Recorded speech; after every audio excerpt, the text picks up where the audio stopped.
আপনাদের লক্ষ্য কি? গোয়েন্দা সংস্থাগুলোর কাছে নাকি রিপোর্ট আছে আপনারা লাখো লোকের সমাবেশও করে ফেলতে পারেন।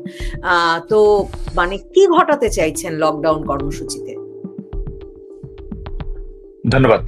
লকডাউন এই কর্মসূচিটি ঘোষণা দেওয়া হয়েছে মূলত এই অসাংবিধানিক বেআইনি সরকারের বিরুদ্ধে জনগণের যে প্রতিবাদ রয়েছে, এই সরকারের যে বৈধতা নেই, এবং এটি এমন একটি আন্দোলন যে আন্দোলনে সাধারণ মানুষ সম্পৃক্ত থাকবে এবং মানুষ তার জায়গা থেকে সচেতন নাগরিক রাজনৈতিক দায়িত্ব হিসেবে তারা সেটি পালন করার চেষ্টা করবে। সে কারণে কিন্তু এটি মূলত এক ধরনের অসহযোগ কর্মসূচি। আমরা যদি বলি যে এই কর্মসূচিটির মূল মোটা দাগে এটা অহিংস অসহযোগ কর্মসূচি, যাতে করে এই দখলদার সরকার, বিশেষ করে মাননীয় প্রধানমন্ত্রী বঙ্গবন্ধু দেশরত্ন শেখ হাসিনার বিরুদ্ধে যে ধরনের প্রতিহিংসামূলক মামলার কার্যক্রমটি চলমান রেখেছে, বাংলাদেশের মানুষ আসলে বলছে যে নতুন একটি আগরতলা ষড়যন্ত্র মামলা, তো সেই মামলার কার্যক্রম যেন বন্ধ করা হয়, একতরফা নির্বাচনের জায়গা থেকে যেন বর্তমান সরকার সরে আসে এবং বাংলাদেশে একটা নিরপেক্ষ সরকার প্রতিষ্ঠিত হয়, যারা ভবিষ্যতে বাংলাদেশে সকল রাজনৈতিক দল নিয়ে বাংলাদেশের মানুষের প্রত্যাশা অনুযায়ী একটা ইনক্লুসিভ, একটা ফেয়ার ইলেকশন, আন্তর্জাতিক স্ট্যান্ডার্ড বজায় রেখে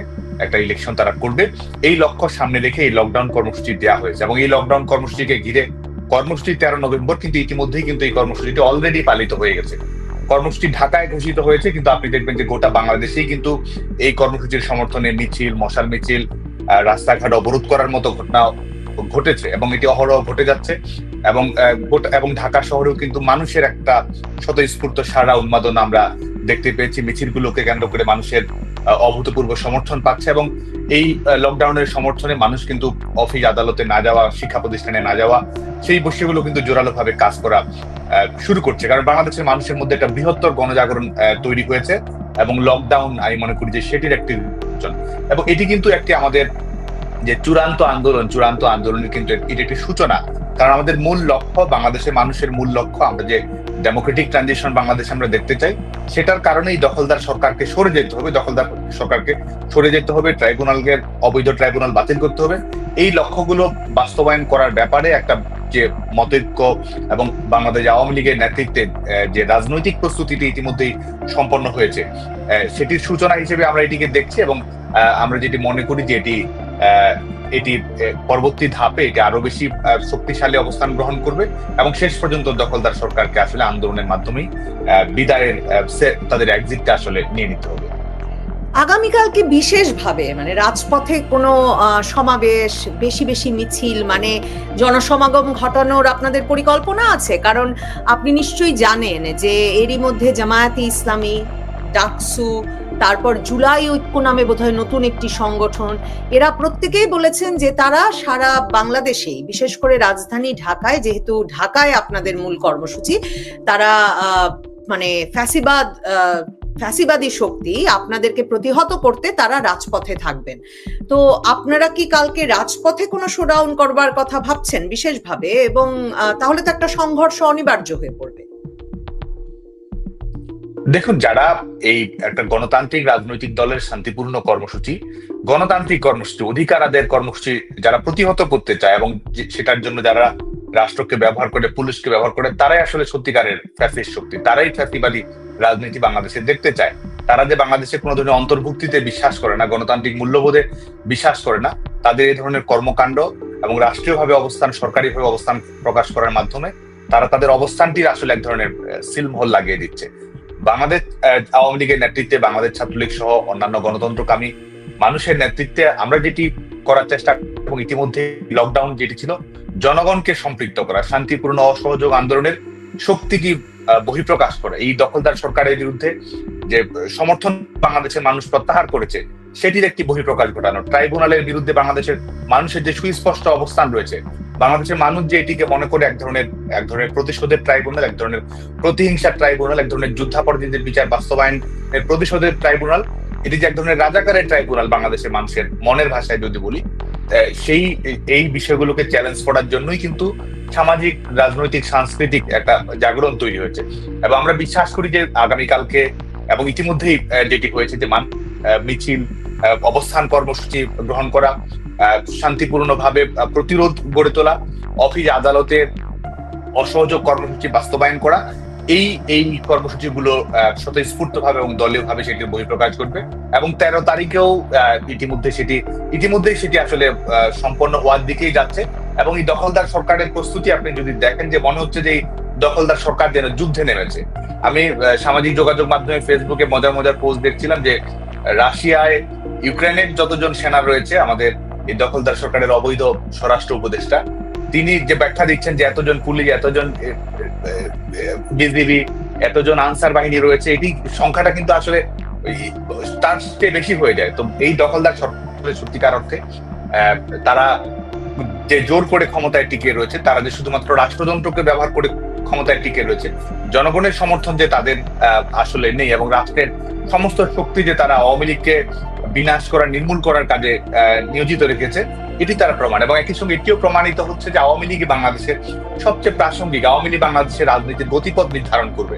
এবং এটিও প্রমাণ করে যে আওয়ামী লীগের একটি শান্তিপূর্ণ অসহযোগ কর্মসূচি, এটির যে শক্তির বহিঃপ্রকাশ আমরা দেখতে পাচ্ছি, এটির মাধ্যমে বাংলাদেশের মানুষের সামনে রীতিমতো এটি পরিষ্কার হয়ে গেছে যে এই আওয়ামী লীগ দেশে কোনো নির্বাচন সম্ভব হবে না, আওয়ামী লীগ ছাড়া বাংলাদেশের গণতান্ত্রিক উত্তরণ সম্ভব হবে না। এবং এই দখলদার সরকারকে যে বিদায় নিতেই হবে, এটি যে একটি অনিবার্য বাস্তবতা, এই বাস্তবতা যত দ্রুত মেনে নিয়ে তারা পদত্যাগ করে সেটি যে তাদের সেটি যে একটি অনিবার্য বিষয়, এটি ইতিমধ্যে আসলে পরিষ্কার হতে শুরু করেছে। এবং বাংলাদেশের রাজনীতির গতিপথ সামনের দিকে কোন দিকে যাচ্ছে, রাজপথে রাজনীতির নিয়ন্ত্রণ কার হাতে থাকছে, বাংলাদেশের জনমত কার দিকে যাচ্ছে, এবং যে গণতান্ত্রিক শক্তির কথাও যদি বলি, সেই শক্তির খেলায় আসলে আওয়ামী লীগ যে নিশ্চিতভাবে বিজয়ী হতে যাচ্ছে, আমার কাছে মনে হচ্ছে যে এই লকডাউন কর্মসূচি ঘিরে এই বিষয়গুলো আসলে ক্রমান্বয়ে ফুটে উঠেছে। একটা ব্যাপক সহিংসতাও তো হচ্ছে, এই যে ককটেল ফুটছে, বাসে আগুন লাগছে, স্কুল গেটে বোমা ফুটছে, চার্চে বোমা মানে ককটেল ফুটেছে, তারপর প্রধান উপদেষ্টাদের ব্যবসা প্রতিষ্ঠান, এনজিওর গেটের সামনে আগুনের ঘটনা ঘটছে। সেগুলোর মাধ্যমে আতঙ্ক সৃষ্টি হচ্ছে এবং তার ফলেও একটা যান চলাচল এবং মানে মানুষের চলাচল শহরে কমে এসেছে। সেটাও কি আপনাদের লকডাউন সফল করতে কার্যকরী ভূমিকা রেখেছে কিনা?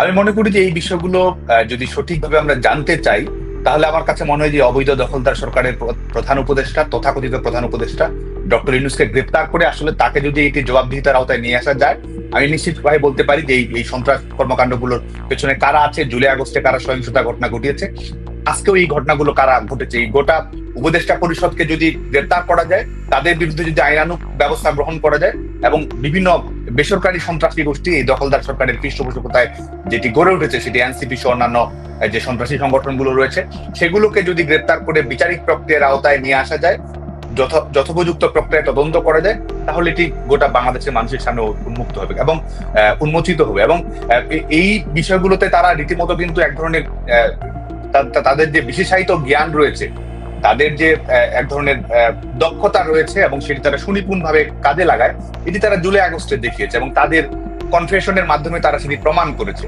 আজকে তারা বাংলাদেশে তারা 90 পুলিশ স্টেশনকে তারা লুটপাট করেছে, অস্ত্র লুট করেছে। আইন শৃঙ্খলা রক্ষাকারী বাহিনীর সদস্য, একটি দেশের আইন শৃঙ্খলা রক্ষাকারী বাহিনীর উল্লেখযোগ্য সংখ্যক সদস্য তারা নির্মম হত্যাযজ্ঞের শিকার হয়েছে, আহত হয়েছে।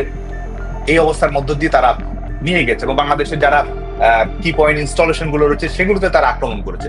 তো সন্ত্রাসীরাই বাংলাদেশের ক্ষমতায় আছে। আগে তারা একটা বৈধ গণতান্ত্রিক সাংবিধানিক সরকারকে চ্যালেঞ্জ করে তারা ক্ষমতার মসনদে বসেছে, আর এখন তারা তাদের ক্ষমতা টিকিয়ে রাখার জন্য আসলে সন্ত্রাসী কর্মকাণ্ডকে ব্যবহার করছে। এবং এটি আমি মনে করি যে প্রত্যেকটি হচ্ছে ফলস ফ্ল্যাগ অপারেশন। কারণ আপনি দেখবেন যে এইগুলো দেখানো হচ্ছে যাতে করে আওয়ামী লীগের নেতাকর্মীদের বিরুদ্ধে, ছাত্রলীগের নেতাকর্মীদের বিরুদ্ধে, সাধারণ মানুষের বিরুদ্ধে, গণতন্ত্রকামী মানুষের বিরুদ্ধে যেরকম গ্রেপ্তার, নির্যাতন, নিষ্পেষণ করছে, আইনের কোনো বালাই নেই।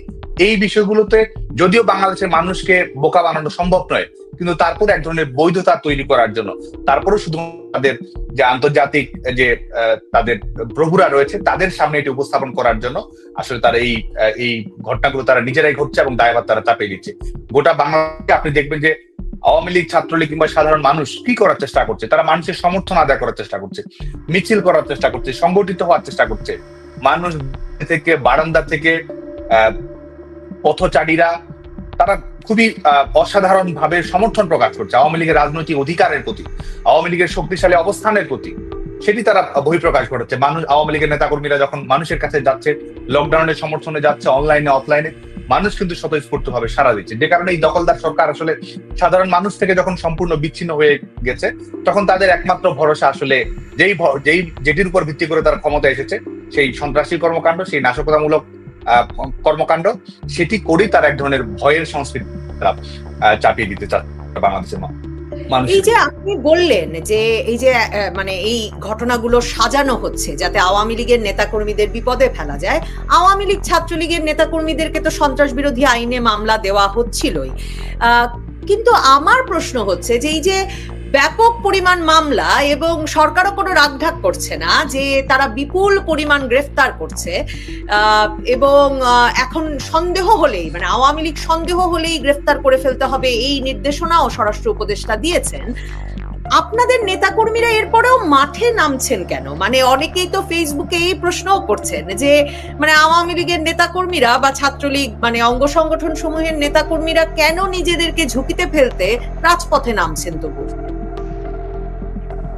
এটি এই বিশেষ করে 5ই আগস্ট পরবর্তী বাস্তবতায় আওয়ামী লীগ ছাত্রলীগের নেতাকর্মীরা অসংখ্যবার সেটি প্রমাণ করেছে। কারণ এই সংগঠনের কর্মীরা জনগণের জন্য রাজনীতি করে, মানুষের জন্য রাজনীতি করে, একটা স্থিতিশীল গণতান্ত্রিক বাংলাদেশের জন্য তারা রাজনীতি করে।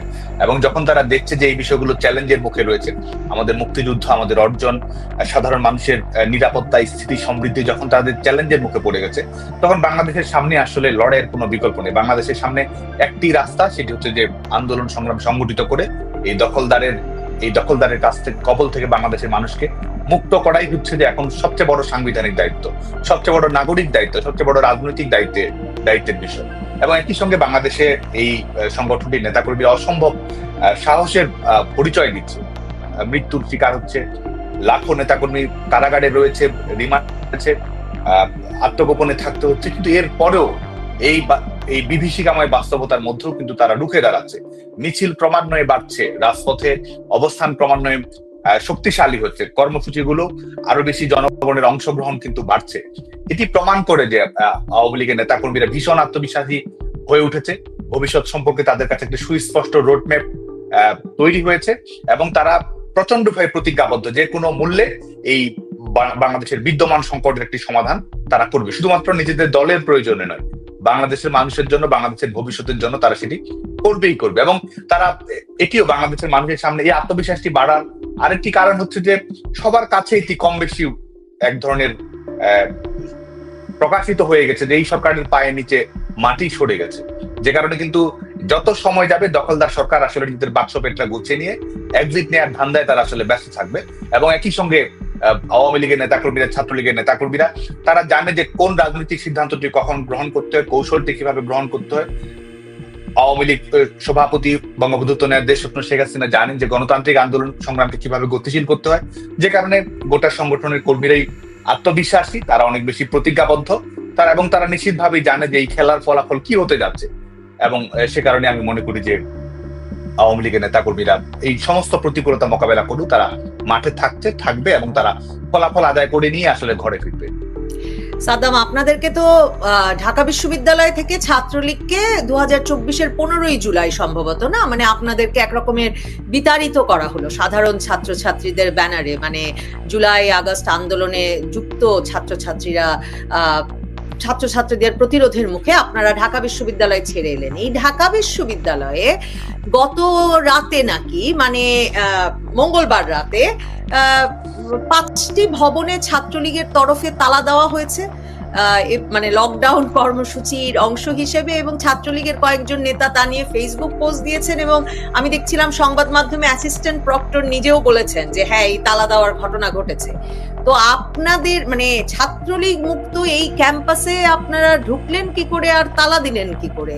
এসব ঘটনা কিভাবে ঘটাচ্ছেন? যদি আগের প্রসঙ্গ আমি এটি অনেক ব্যাখ্যা দিয়েছি, তারপরে যেহেতু একটা নতুন আলোচনা এখানে, তারপরে বলি যে ঢাকা বিশ্ববিদ্যালয়ে বিশেষ করে ইউনিভার্সিটি গ্রান্টস কমিশন ঘোষিত সিদ্ধান্ত অনুযায়ী বিশ্ববিদ্যালয়গুলো বন্ধ রাখার ঘোষিত সিদ্ধান্তকে সহযোগিতা করা, বাংলাদেশ ছাত্রলীগ ক্যাম্পাসে কোনো ধরনের সহিংসতামূলক ঘটনা যেন না ঘটে, কোনো সন্ত্রাসী কর্মকাণ্ডের ঘটনা যেন না ঘটে এবং কোনো ধরনের টার্গেট কিলিং এর ঘটনা ঢাকা বিশ্ববিদ্যালয়ের অভ্যন্তরে যেন না ঘটতে পারে। সে কারণে ঢাকা বিশ্ববিদ্যালয় ক্যাম্পাস ছেড়ে দেওয়া, অবস্থান পরিবর্তন করা, প্রশাসনিক সিদ্ধান্তটিকে সমর্থন করা, এটি বাংলাদেশ ছাত্রলীগের রাজনৈতিক সিদ্ধান্ত ছিল। রাজনৈতিক সিদ্ধান্ত গ্রহণ করেই বাংলাদেশ ছাত্রলীগ সেটি করেছে। আর বর্তমান সময়ে যেটি হচ্ছে এবং সত্যিকার অর্থে এটি আমরা একবারে প্রকাশ্যেই বলতে পারি যে ঢাকা বিশ্ববিদ্যালয় ক্যাম্পাসে আওয়ামী লীগ ঘোষিত যে লকডাউনের কর্মসূচি সেটির সমর্থনে শিক্ষার্থীরা সেটি করে, এবং সেটি ছাত্রলীগের দলীয় সাংগঠনিক পদবি যারা আছে তারাও নয়, ঢাকা বিশ্ববিদ্যালয়ের নিয়মিত শিক্ষার্থী যারা আছে, আবাসিক হলে যারা যেসব শিক্ষার্থী থাকে, আমি এটা প্রকাশ্যেই বলতে পারি, তারা সেটি করেছে এবং ভবিষ্যতে এটি অব্যাহত থাকবে। এবং শুধুমাত্র আজকে ক্যাম্পাসে তালা দেয়া কেন, ক্যাম্পাসে তালা দিয়ে লকডাউন কেন? বাংলাদেশে যদি একতরফা ইলেকশনের চেষ্টা করা হয়, এই ট্রাইব্যুনালের তথাকথিত প্রহসনের ট্রাইব্যুনালের এই প্রহসন যদি অব্যাহত থাকে, পুরো ক্যাম্পাস লকডাউন নয়, ক্যাম্পাস শাটডাউন করে দিয়ে সাধারণ শিক্ষার্থীদের সমর্থন আদায় করে এই দখলদার সরকারের বিদায় করার পথটা কিভাবে প্রশস্ত করতে হয় সেটা বাংলাদেশ ছাত্রলীগের জানা আছে। এবং আমি দৃঢ়তার সঙ্গে বিশ্বাস করি যে এই আজকে গোটা বাংলাদেশের মানুষের ঘৃণার প্রতীকে পরিণত হয়েছে এই যমুনায় যিনি দখল করে আছেন, তিনি বাংলাদেশের সমস্ত সোশ্যাল ফ্যাব্রিক ধ্বংস করে দিয়েছেন। বাংলাদেশের মানুষের ইকোনমিক সিকিউরিটিকে তিনি নির্বাসনে পাঠিয়েছেন। বাংলাদেশের মানুষের যে একটা লিবারেল ডেমোক্রেসি নিয়ে স্বপ্ন ছিল, সেটিকে তিনি আজকে শুধুমাত্র নিজের ক্ষমতা দিয়ে রাখার জন্য মৌলবাদী গোষ্ঠীগুলোর কাছে আত্মসমর্পণ করেছেন। যে কারণে এবং আমাদের গোটা বাংলাদেশের সমস্ত শিক্ষা প্রতিষ্ঠানের নারীরা তাদেরকে মোরাল পুলিশিং এ শিকার করেছেন, মবস্টারদের সন্ত্রাস সহিংসতার শিকার করেছেন, বিশ্ববিদ্যালয়গুলোর শিক্ষার্থীদের ভবিষ্যৎ নিয়ে ছিনিমিনি খেলেছেন, ভবিষ্যৎ নস্যাৎ করে দিয়েছেন। যে কারণে বাংলাদেশের সকল শিক্ষা প্রতিষ্ঠানের, বিশ্ববিদ্যালয়, কলেজ, মাদ্রাসা, স্কুল, সমস্ত শিক্ষা প্রতিষ্ঠানের শিক্ষার্থীরা উন্মুখ হয়ে রয়েছে। যেমন দিন কখন তৈরি হবে, যখন গণ আন্দোলনের মাধ্যমে সমস্ত শিক্ষা প্রতিষ্ঠানের আন্দোলন এবং মিছিলের স্রোত যমুনা অভিমুখে তৈরি হয়ে যাবে, যেটি দেখা গেছে এটি একমাত্র নমুনা। ভবিষ্যতে যমুনা মুখে যে জনস্রোত তৈরি হবে সেটির জন্য শিক্ষার্থীরা প্রত্যাশা রয়েছে। এটি শুধুমাত্র আওয়ামী লীগের প্রতি সমর্থনের কারণে তা নয়, বরং এই দখলদার সরকারের প্রতি গোটা বাংলাদেশের মানুষের, বিশেষ করে তরুণ প্রজন্মের মধ্যে যে এক ধরনের ক্ষোভের সঞ্চার হয়েছে, এক ধরনের বিক্ষোভের সঞ্চার হয়েছে, সেটির বহিঃপ্রকাশ হিসেবে তারা সেটি করবে। এবং আমরা মনে করি যে আজকে তো লকডাউন কর্মসূচি শিক্ষা প্রতিষ্ঠানে তো আলাদা করে কর্মসূচি ঘোষিত হয়নি, তারপরেও কিন্তু আপনি দেখুন যে এই কর্মসূচিকে ঘিরে বাংলাদেশের বিভিন্ন বিশ্ববিদ্যালয়ে এটির সমর্থনে মিছিল হয়েছে, এটির সমর্থনে শিক্ষার্থীরা স্বতঃস্ফূর্তভাবে লকডাউনের সমর্থনে অসহযোগ কর্মসূচি তারা পালন করছে। এবং আমি মনে করি যে এই কর্মসূচির ধারাবাহিকতায় গোটা বাংলাদেশের সমস্ত শিক্ষা প্রতিষ্ঠানের শিক্ষার্থীরাই অসহযোগ আন্দোলনে নামবে। যদি দখলদার সরকারের বিদায় না হয়, তাহলে ক্যাম্পাস বন্ধ করে দিয়ে গণতান্ত্রিক আন্দোলন, বাংলাদেশের বিশ্ববিদ্যালয়ের শিক্ষার্থীদের যে গণতান্ত্রিক দায়িত্ব রয়েছে সেটির বহিঃপ্রকাশ হিসেবে বাংলাদেশের শিক্ষার্থীরা তাদের অর্পিত দায়িত্ব। এই যে সাদ্দাম, আপনি বারবার সাধারণ শিক্ষার্থী, এর আগে সাধারণ মানুষ, গণমানুষের সমর্থনের কথা বলছিলেন।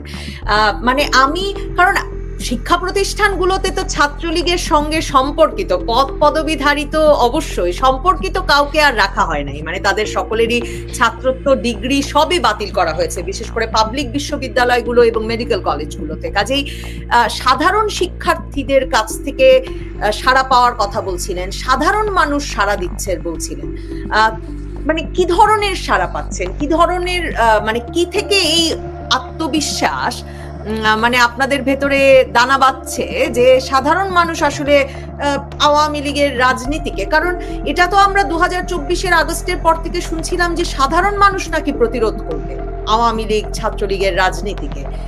সাধারণ মানুষ প্রতিরোধ না করে আপনাদেরকে এক রকমের সমর্থন বা প্রচ্ছন্ন প্রত্যাশা আছে আপনাদের প্রতি, সেটা কেন এত আত্মবিশ্বাসের সঙ্গে বলছেন? একটি হচ্ছে যে এটির প্রমাণটা কি, এটির সবচেয়ে বড় প্রমাণ হতে পারে নির্বাচনের ফলাফল। একটি অবাধ গ্রহণযোগ্য নির্বাচনের ফলাফলে কি ধরনের তরুণ প্রজন্মের রায়, সাধারণ মানুষ, শিক্ষার্থী, তাদের সমর্থনটি কোন দিকে যাচ্ছে সেটি একটা বহিঃপ্রকাশ ঘটানোর সুযোগ থাকতে পারে। আমি এটি শুধু বলতে পারি যে বাংলাদেশের যে কোনো নিরপেক্ষ সরকারের অধীনে যদি অবাধ, সুষ্ঠু, গ্রহণযোগ্য, অংশগ্রহণমূলক নির্বাচন হয়, বাংলাদেশ আওয়ামী লীগ নিরঙ্কুশভাবে বিজয়ী লাভ করবে। এটি দলের প্রতি সমর্থনের একটি বহিঃপ্রকাশ হতে পারে। আরেকটি হচ্ছে যে এটির প্রমাণ আমরা দেখতে পাবো যে এই দখলদার সরকারকে যখন বিদায় নিতে হবে, এবং সেটি তরুণ প্রজন্মের আন্দোলনের মাধ্যমে। এবং আমি মনে করি যে আমাদের সেই উদাহরণের জন্য আর খুব বেশি দিন আসলে অপেক্ষা করতে হবে না। আমি মনে করি যে সেটি খুব দ্রুতই তৈরি হবে, সেটি খুব দ্রুতই ঘটবে। কারণ আসলে বাংলাদেশের তরুণ প্রজন্মের মধ্যে এক ধরনের হতাশা তৈরি হয়েছে, এবং শুধুমাত্র যদি আমি এটি ধরেও নিই যে জুলাই আগস্টের আন্দোলনে অনেকের সম্পৃক্ততা ছিল, কিন্তু যে প্রত্যাশাগুলোকে কেন্দ্র করে শিক্ষার্থীরা সম্পৃক্ত হয়নি, কিংবা সমর্থন করেছে, প্রত্যাহার করেছে, কিংবা এক ধরনের আশা তৈরি হয়েছে, কিংবা প্রতিবাদ করেছে, আমি মনে করি যে তার কোনো কিছুই গত 15-16 মাস আসলে প্রমাণিত হয়নি। বরং বাংলাদেশের তরুণ প্রজন্ম দেখেছে যে তাদের স্বপ্ন কিভাবে ভেঙে চুরমার করে দেওয়া হয়েছে, তাদের তরুণ প্রজন্মের স্বপ্ন বিক্রি করে কিভাবে এক একজন কোটিপতি হয়েছে, কিভাবে এক একজনের ব্যাংক ব্যালেন্স বেড়েছে, কিভাবে এক একজন কোটি টাকার গাড়ি হাঁকিয়েছে, কিভাবে এক একজন রাজনৈতিক দল তৈরি করেছে সরকারের পৃষ্ঠপোষক, শুধুমাত্র গুটি কয়েকের ভাগ্য বদলেছে সাধারণ শিক্ষার্থীদের সঙ্গে প্রতারণা করে। সাধারণ শিক্ষার্থীরা লাশ হয়েছে, আর এক একজন বাংলাদেশে কোটিপতি হয়েছে। এই তো বাংলাদেশের বাস্তবতা। যে কারণে, এবং যে ছেলেটি, মানুষ কি দেখছে, এই যে ছেলেটি কিছুদিন আগেও হয়তো টিউশনি করতো কিংবা অন্য সবার কাছে সহযোগিতা নিয়ে শিক্ষা কার্যক্রম, অন্যান্য রাজনৈতিক কার্যক্রম পরিচালনা করতো, আজকে যখন সেই একই তার সহপাঠী, তার অনুজ কিংবা অগ্রজ, সে যখন দেখতে পাচ্ছে যে বাংলাদেশের রাষ্ট্রযন্ত্রকে ব্যবহার করে কোনো ধরনের আইন, কোনো ধরনের নিয়ম, সমস্ত কিছুকে তুচ্ছ তাচ্ছিল্য করে দিয়ে আসলে নিজেদের ব্যাংক ব্যালেন্স বাড়িয়েছে, নিজেদের অর্থবিত্ত বৈভব তৈরি করেছে, তো স্বাভাবিকভাবে এর চেয়ে বড় উদাহরণ, এর চেয়ে বড় দৃষ্টান্ত মানুষের কাছে কি রয়েছে? প্রতারণার, অনৈতিকতার, দুর্বৃত্তায়নের, দুর্নীতির সবচেয়ে বড় উদাহরণ তো হচ্ছে যে এই যারা এই তথাকথিত আন্দোলনের নেতৃত্ব দিয়ে আজকে নিজেদের ভাগ্য বদলে দিয়েছে, মানুষের ভাগ্য বদলে দেওয়ার কথা বলে। তো সে কারণে আমি মনে করি যে তরুণ প্রজন্ম অনেক বেশি সচেতন, এবং তারা যখন সেটি একেবারে সচেতন ভাবে দেখতে পেয়েছে, পার্থক্যটা যখন তারা অনুভব করেছে, তখন স্বাভাবিকভাবেই এই দখলদার সরকারের প্রতি মানুষের যে ক্ষোভ তৈরি হয়েছে, ঘৃণা তৈরি হয়েছে, প্রতিবাদ প্রতিরোধ তৈরি হয়েছে, সেটিও আমি মনে করি যে ধাপে ধাপে আমরা দেখছি, এবং সেটি আরো বাড়বে। আরেকটি দিক হচ্ছে যে আপনি যেটি বললেন যে আমাদের গোটা বাংলাদেশের ছেলে মেয়েদের সার্টিফিকেট কেড়ে নেয়া, ছাত্রত্ব কেড়ে নেয়া, শিক্ষা প্রতিষ্ঠানে যেতে না দেয়া। সর্বশেষ ঢাকা বিশ্ববিদ্যালয়ে আপনি দেখবেন যে 403 জন শিক্ষার্থীকে কেন স্থায়ী বহিষ্কার করা হবে না, এবং আমি আজকে বলতে পারি 403 জনের সবাই কিন্তু বাংলাদেশ ছাত্রলীগের কর্মীও নয়। এর মধ্যে অনেকেই আছে যারা একেবারে সাধারণ শিক্ষার্থী, এর মধ্যে অনেকেই আছে যারা ঘটনার দিনও সেখানে হয়তো শিক্ষা প্রতিষ্ঠান দূরের কথা ঢাকা শহরে ছিল না, কিন্তু শুধুমাত্র যারা এই মব স্টার্ট হয়েছে, ছাত্র নেতা, নামধারী, বিভিন্ন ধরনের সন্ত্রাসী কর্মকাণ্ড যারা পরিচালনা করছে, তাদের দেওয়া লিস্ট অনুসারে বিশ্ববিদ্যালয় প্রশাসন সেই লিস্টকে তারা অনুমোদন দিচ্ছে। গোটা দেশটাই আসলে এভাবে চলছে। উপদেষ্টা হয়েছে, কে লিস্ট দিয়েছে, জনগণ বানিয়েছে কিনা কেউ তো আর প্রমাণ করেনি, কেউ তো চেক করেনি, কিন্তু বৈধতা আছে কিনা, এভাবেই তো বাংলাদেশ অবৈধভাবে চলছে। ঠিক একইভাবে অবৈধভাবে তারা বহিষ্কার করছে, ঠিক একইভাবে অবৈধভাবে বিচারপতি নিয়োগ করা হচ্ছে, ঠিক একইভাবে অবৈধভাবে রায় দিচ্ছে, ব্যবসা বাণিজ্য নিয়ন্ত্রণ করছে, মানুষের জীবন জীবিকা লুটপাট করছে, আক্রমণ চালাচ্ছে, বেসরকারি বাহিনী গড়ে তুলছে, সাধারণ মানুষের উপর নির্যাতন চালাচ্ছে। গোটা দেশটাই তো এক ধরনের মাৎসন্যায় পরিণত হয়েছে। গোটা দেশটাই তো এক ধরনের এই যে এমন একটি দেশে পরিণত হয়েছে যেখানে কোনো আইন নেই, যেখানে কোনো নিয়ম নেই, যেখানে কোনো নীতি নেই, যেখানে কোনো গণতান্ত্রিক ধ্যান ধারণা নেই, এমন একটি দেশই তো বাংলাদেশ পরিণত হয়েছে। তো এখান থেকে আসলে উদ্ধার করার জন্য তরুণ প্রজন্মের ভূমিকা পালন করবে। আরেকটা বিষয় আমি আজকের এই অনুষ্ঠানের মাধ্যমে পরিষ্কার করে বলতে চাই, আমরা সবসময় সাধারণ শিক্ষার্থী যারা আমাদের বিরুদ্ধেও রাজনৈতিক আন্দোলন করার অধিকার সবারই আছে, ভবিষ্যতেও তারা করবে, এবং যারা আমাদের বিরুদ্ধে আন্দোলন সংগ্রাম করতে পারে, প্রতিবাদ করতে পারে, সেখান থেকে আমরা অনুপ্রেরণা গ্রহণ করব। কিন্তু একই সঙ্গে যারা অন্যায় কর্মকাণ্ড করেছে তাদের সবাইকে কিন্তু বিচারিক প্রক্রিয়ার আওতায় আসতে হবে, আইনগত প্রক্রিয়ার আওতায় আসতে হবে। আজকে দেখুন যে ঢাকা বিশ্ববিদ্যালয়ে 403 জন শিক্ষার্থীকে সরাসরি স্থায়ী বহিষ্কার করা হচ্ছে। ঢাকা বিশ্ববিদ্যালয়ে কমপক্ষে সর্বশেষ পরিসংখ্যান অনুযায়ী কমপক্ষে 2000 জন শিক্ষার্থী নিয়মিত শিক্ষা কার্যক্রমে অংশগ্রহণ করতে পারছে না। আবাসিক হলে থাকা, অন্যান্য সব সুযোগ সুবিধা সেটা তো বাদই দিলাম, ক্যাম্পাসে যাওয়া সেই সুযোগটুকু তারা করতে পারছে না। এবং গোটা বাংলাদেশের সমস্ত বিশ্ববিদ্যালয়, কলেজ, মফস্বলের শিক্ষা প্রতিষ্ঠান পর্যন্ত এই কিন্তু বাস্তবতা।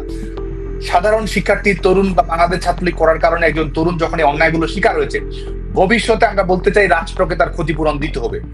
শিক্ষা জনিত যে সংকটের মুখে সে পড়েছে, সামাজিক ভাবে যে সংকটের মুখে সে পড়েছে, বিভিন্ন ধরনের রাষ্ট্রের দমন পীড়ন, নির্যাতনের যে শিকার হয়েছে, বাংলাদেশ ছাত্রলীগের প্রত্যেকটি নেতাকর্মীর ক্ষতিপূরণ দিতে হবে, এবং রাষ্ট্রের কাছ থেকে আমরা সেটি আদায় করব। আরেকটি হচ্ছে যারা এই ধরনের অন্যায় কর্মকাণ্ডগুলো বৈধতা দিচ্ছে, অন্যায় কর্মকাণ্ডগুলো যারা এটি তৈরি করছে, বাস্তবায়ন করছে, বিশ্ববিদ্যালয়গুলোর এক একজন ভিসি হয়ে বসেছে, বিভিন্ন চর দখলের মতো, হল দখলের মতো তারা বিভিন্ন বিশ্ববিদ্যালয়ের দায়িত্ব পালন করে বসেছে। অথচ একজন বিশ্ববিদ্যালয়ের শিক্ষক শিক্ষার্থীদের প্রতি কোনো দায়বদ্ধতা নেই। কোন আইনের উপর ভিত্তি করে, কোন অপরাধের উপর ভিত্তি করে কাকে কি ধরনের শাস্তি দেওয়া হচ্ছে, একজন বিশ্ববিদ্যালয়ের শিক্ষক তিনি প্রশাসক হোক না যাই হোক, তার সেটি দেখার দায়িত্ব ছিল। আজকে আমি গোটা বাংলাদেশের বিশ্ববিদ্যালয় কলেজগুলো শিক্ষা প্রশাসনের দায়িত্বে যারা আছেন, যারা এ ধরনের কর্মকাণ্ডগুলো করেছেন, বেআইনি ভাবে করেছেন, বাংলাদেশ ছাত্রলীগের কর্মী কিংবা সাধারণ শিক্ষার্থীদের সঙ্গে যারা এ ধরনের প্রহসন অন্যায় চাপিয়ে দিয়েছেন, আমি মনে করি যে সবাই ফৌজদারি অপরাধ করেছেন। নৈতিক অপরাধ তো বটেই, এবং এই প্রত্যেকটির সঙ্গে আমি সুস্পষ্ট ভাবে এটি পরিষ্কার হয়ে বলতে চাই, বাংলাদেশের প্রত্যেকটি ঘটনায় আমাদের ভুক্ত করা আছে। যারা অপরাধ করেছে তাদের অপরাধের শাস্তি সময় মতো সুনিশ্চিত করা হবে। সাদ্দাম, শেষ প্রশ্ন আপনাকে, যে প্রথম প্রশ্ন হচ্ছে যে এই যে আপনি যেখানে শেষ করলেন যে আপনারা আবার মানে ক্ষমতায় এলে বা আপনারা বাংলাদেশে ফিরলে এইসব ঘটনার শাস্তির আওতায় আসবে, তো জুলাই আন্দোলনে যারা জড়িত তাদের মূল আশঙ্কার জায়গা তো এটাই যে সে সময় অনেক ফৌজদারি অপরাধ ঘটে গেছে, তো সেগুলোর জন্য তো একটা দায় মুক্তি দেওয়া হয়েছে ইউনূস সরকারের তরফে তাদেরকে, যে এসবের বিচার হবে, জুলাই আন্দোলনে যা ঘটেছে সেগুলো তখন ফৌজদারি অপরাধ হিসেবে বিবেচিত হবে, এবং সে কারণে আওয়ামী লীগের রাজনীতিকে, আওয়ামী লীগকে আর কখনো ফিরতে দেওয়া হবে না, যাবে না, এই তত্ত্বটা তো আছে, এবং এই আশঙ্কাটা তো তার মানে খুবই বাস্তব এবং সত্যি। আর পরবর্তী প্রশ্ন, আপনাদের পরবর্তী পরিকল্পনা কি, পরবর্তী আন্দোলন মানে কি, আপনাদের পরবর্তী কর্মসূচি হতে যাচ্ছে? আপনাদের সভানেত্রী শেখ হাসিনার সঙ্গে আলাপ করেই তো নাকি সকল আন্দোলন কর্মসূচি এগুলো গৃহীত হচ্ছে, কি নির্দেশনা পাচ্ছেন? প্রথম কথা হচ্ছে, যারা অপরাধ করেছে তারা তো শাস্তির আওতায় আসবে, এটা যে কোনো একটা গণতান্ত্রিক আইনি রাষ্ট্রের বাধ্যবাধকতা, সেটি তো হবেই। কিন্তু এটির সঙ্গে যারা সম্পৃক্ততা নেই তার তো শঙ্কিত হওয়ার কারণ আছে বলে মনে করি। এবং যারা এই মেটিকুলাস ডিজাইনের সঙ্গে যারা সম্পৃক্ত, বিভিন্ন ধরনের সন্ত্রাসী কর্মকাণ্ড যারা করেছে, জুলাই আগস্ট করেছে, আগস্ট পরবর্তী বাস্তবতায় বাংলাদেশে যারা করেছে, তারা তো বিচারিক প্রক্রিয়ার আওতায় অবশ্যই আসবে। আর আরেকটি দিক হচ্ছে যে এখানে এই ইন্ডেমনিটি, এই এক টুকরো অবৈধ কাগজ, এটিতে কি এসে যায়? এই দখলদার সরকারই তো অবৈধ। এর আগেও তো ইন্ডেমনিটি দিয়েছে, সেই ইন্ডেমনিটি কি বঙ্গবন্ধুর খুনিদের রক্ষা করতে পেরেছে? আইনগত প্রক্রিয়ায়, বিচারিক প্রক্রিয়ায় তাদের শাস্তি নিশ্চিত করা হয়েছে। আর আওয়ামী লীগ ফিরবে কি ফিরবে না, আওয়ামী লীগ রয়েছে, আওয়ামী লীগ ফিরবে কি ফিরবে না, আওয়ামী লীগ কতটা শক্তিশালী ফিরবে না ফিরবে, এটি অন্য কারো সিদ্ধান্তের উপর নির্ভর করে না। এটি অন্য কারো চাওয়া না চাওয়া, অন্য কারো রাজনৈতিক সমীকরণ, অন্য কারো কৌশল, ক্ষমতায় থাকা ক্ষমতায় না থাকা, কোনো কিছুর উপর নির্ভর করে না। আওয়ামী লীগ বাংলাদেশের রাজনীতির নির্ধারক হয়ে থাকবে, এবং এটির কারণ হচ্ছে জনগণের সঙ্গে আওয়ামী লীগের নিবিড় সম্পৃক্ততা। এটির কারণ হচ্ছে যে বাংলাদেশ আওয়ামী লীগের সুদীর্ঘ রাজনৈতিক অবস্থান, যে অবস্থানের মাধ্যমে এই ভূখণ্ডের মানুষ স্বাধীনতা, সার্বভৌমত্ব, গণতন্ত্র, অর্থনৈতিক উন্নয়ন সবকিছু পেয়েছে। বাংলাদেশের মানুষের সঙ্গে সম্পৃক্ততাই আওয়ামী লীগকে করেছে। এটির মাধ্যমে আওয়ামী লীগের শক্তিশালী প্রত্যাবর্তন সুনিশ্চিত হবে, ক্ষমতার রাজনীতিতেও থাকবে, এবং সবসময় বাংলাদেশের রাজনৈতিক গতিপথ নির্ধারণে বাংলাদেশ আওয়ামী লীগ শক্তিশালী জায়গায় থাকবে। এবং দেখুন যে বাংলাদেশ আওয়ামী লীগের প্রাসঙ্গিকতা আরো বেড়েছে। এই বাংলাদেশে বর্তমানে রাজনৈতিক যে চালিকা শক্তি রয়েছে, বাংলাদেশে বর্তমানে রাজনৈতিক যে আলাপ আলোচনা, প্রাসঙ্গিকতা, এই দখলদার সরকারের কৌশল নির্ধারণ, অন্যান্য রাজনৈতিক দলের কৌশল নির্ধারণ, সবকিছুই তো বাংলাদেশ আওয়ামী লীগকে ঘিরে। গোটা বাংলাদেশের কারাগারগুলো আওয়ামী লীগের নেতা কর্মীদেরকে বন্দী করে দিয়েই তো তারা সেটি করেছে। আজকে আওয়ামী লীগের কর্মসূচির উপর নির্ভর করে সরকারের কর্মকাণ্ড কি হবে না হবে সেটি নির্ভর করছে। অন্যান্য রাজনৈতিক দলের কর্মসূচি নির্ভর করছে আওয়ামী লীগের দিকে তাকিয়ে, এবং বাংলাদেশের মানুষও তাকিয়ে আছে আওয়ামী লীগের দিকে, যারা বাংলাদেশে একটা স্থিতিশীল গণতান্ত্রিক দেশ দেখতে চায়, একটা সবসময় বাংলাদেশে যেন শান্তিপূর্ণ ক্ষমতা হস্তান্তরের ধারণাটি প্রতিষ্ঠিত হয়, সংসদীয় নির্বাচনগুলো যেন সবার কাছে গ্রহণযোগ্য এবং অন্তর্ভুক্তিমূলক হয়, সবাই এর জন্য আওয়ামী লীগের দিকে আসলে তাকিয়ে রয়েছে। কারণ বাংলাদেশের গণতান্ত্রিক ভবিষ্যৎটা, বাংলাদেশের রাজনৈতিক সমীকরণ এমন জায়গায় চলে গেছে যেখানে আওয়ামী লীগে কেবলমাত্র এখান থেকে সঠিক পথে বাংলাদেশকে পরিচালিত করতে পারে। বাংলাদেশে যেসব ভীতির জায়গা তৈরি হয়েছে, শঙ্কার জায়গা তৈরি হয়েছে, এবং ডেমোক্রেটিক ট্রানজিশনের ক্ষেত্রে যেসব যে হুমকিগুলো তৈরি হয়েছে, এই কাজগুলো মোকাবেলা করার ক্ষেত্রে, এবং বাংলাদেশের রাজনৈতিক যে ভারসাম্যহীনতা তৈরি হয়েছে আওয়ামী লীগকে একতরফা ভাবে অবৈধভাবে কার্যক্রম বন্ধ রাখার সিদ্ধান্ত গ্রহণ করার কারণে, এবং ভবিষ্যতে একতরফা নির্বাচন গ্রহণ করার মাধ্যমে বাংলাদেশের রাজনীতিতে যে ভারসাম্যহীনতা তৈরি করেছে, এটি থেকে পরিত্রাণের একমাত্র উপায় হলো আওয়ামী লীগের নেতৃত্বে যে গণতান্ত্রিক আন্দোলন পরিচালিত হচ্ছে, এটি সাফল্যমণ্ডিত হওয়ার উপরে আসলে এই পুরো যাত্রাপথটি নির্ভর করছে। যে কারণে আওয়ামী লীগ শুধুমাত্র আজকে এই রাজনৈতিক দলের পরিধির মধ্যে সীমাবদ্ধ বিষয়টি সেটি নয়, বর্তমান সময়ে প্রাসঙ্গিকতা এত বেশি বৃদ্ধি পেয়েছে যে বাংলাদেশের গণতান্ত্রিক ভবিষ্যৎই আসলে আওয়ামী লীগের সংগ্রামের উপর নির্ভর করছে, এবং আওয়ামী লীগ সেটি করবে বঙ্গবন্ধু দেশরত্ন শেখ হাসিনার নেতৃত্বে। এই সংগ্রাম সাফল্যমণ্ডিত এবং আমাদের ভবিষ্যৎ আসলে রাজপথেই নির্ধারিত, এবং এটির যে টাইমলাইন জনগণই নির্ধারণ করবে। এবং আমি বিশ্বাস করি লকডাউন থেকে যেটির সূচনা হয়েছে, এই সূচনা বিন্দু শেষ পর্যন্ত আসলে এই দখলদার সরকারের বিদায়ের পথেই যাবে, এবং এই সরকারকে আসলে বিদায় নিতে হবে। এই নভেম্বর আসলে সরকারের জন্য বিদায়ের প্রহরের প্রথম ঘন্টাটি আসলে বাজছে, এবং এই 13 নভেম্বরে যে লকডাউন সূচিত হচ্ছে, এটি আন্দোলনকে ভবিষ্যতের ধাপে ধাপে নিয়ে যাবে এবং আন্দোলনকে এমন জায়গায় নিয়ে যাবে যেটির মাধ্যমে আসলে বাংলাদেশের গণতন্ত্র পুনরুদ্ধারের প্রেক্ষাপটটি তৈরি হবে এবং এই অবৈধ সরকারকে বিদায়ের পথটি আসলে প্রশস্ত হবে। যে কারণে আমি মনে করি যে এই 13 নভেম্বরের লকডাউন একটি আন্দোলনের সূচনা মাত্র, যে সূচনা বিন্দু আসলে বাংলাদেশের ভবিষ্যৎকে নির্ধারণ করবে। অসংখ্য ধন্যবাদ সাদ্দাম হোসেন আমাকে সময় দেওয়ার জন্য। দর্শক